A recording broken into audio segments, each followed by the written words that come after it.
the Mastic trace on my land. I bring back memories from the 50s, when I used to live with my parents and 11 brothers in Betania City. It is a small and welcome place, surrounded by amazing mountains and sheltered in the semi-arid scrub forests of Pernambuco State. I cannot forget the fields from the countryside of Riacho da Cruz, where there were only four mud houses. In our home, there were only things such as lamps, grassy mattress on bed springs, lots of nylon bags as the kids' beds, some clay vases and kerosene tins for using the lamps. We used it to cook using clay pots and wood stove. The drinking water was drawn from a well and carried by the uncles that wore paxi saddles and wicker bags hang. That was a time of extreme poverty, a time that we made our living out of carrot fiber extraction. Era of cycle. Back then, life on the countryside was simple. During the day, we would work very hard in the mountains. By the evening, we would either shred the cattle up or we would listen to the stories that the old folks would tell us on the big and flat farmyard, surrounded by catingueira trees, juazeiro trees, umbu trees, lots and lots of mastic trees, not to mention the ground vegetation.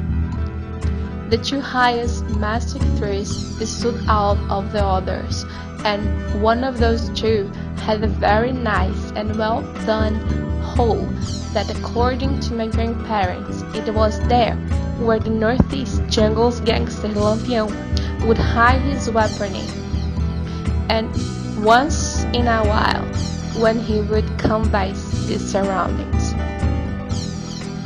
I look back on how I got schooled. The classes were taught at home by lay teachers, but as they say, among the blinds the one-eyed man is king. If the person could read something, that was good enough to make of him or her a teacher. The lessons were followed by the ABC primer and also by the multiplication table.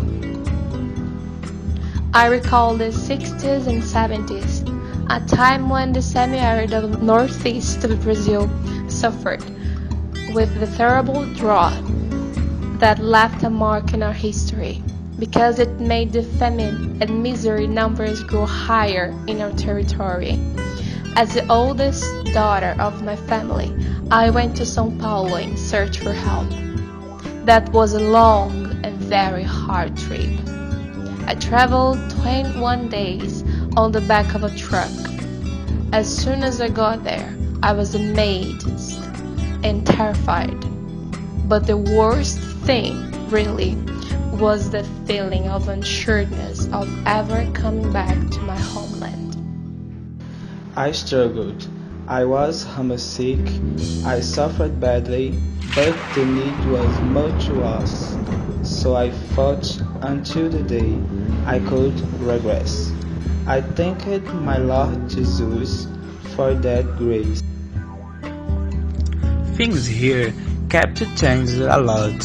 I was woefully frightened, but my biggest sadness was to look around and not find the long branches of the mastic trees.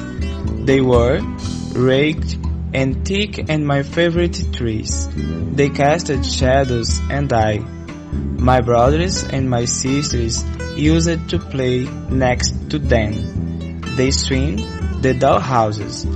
All my memories were crossing my mind at that exactly moment. The mastic trees, the first so long, red made my work, and the same easier, and protect me from the sun's warm and the summer heat. My place, this tiny and blessed land, now faces another era that counts with more people, electricity, faster communication, education for everyone, medical assistance, and better life conditions. It faces progress at last. I, Maria Rodrigues, a rural retired woman, live assisted by my brothers and nephews, and from time to time I come to the sidewalk at night and stare the full moon coming out from the mountain, and I see the dried leaves on the floor. So the image of those mastic trees crosses my mind, but as most of the others unfortunately turned into ashes. The only thing remaining is the destruction of the limited green area of the semi-arid land. In these hours I feel emptiness in my chest and a painful nostalgia, but I am going to stay here reminded until my time comes.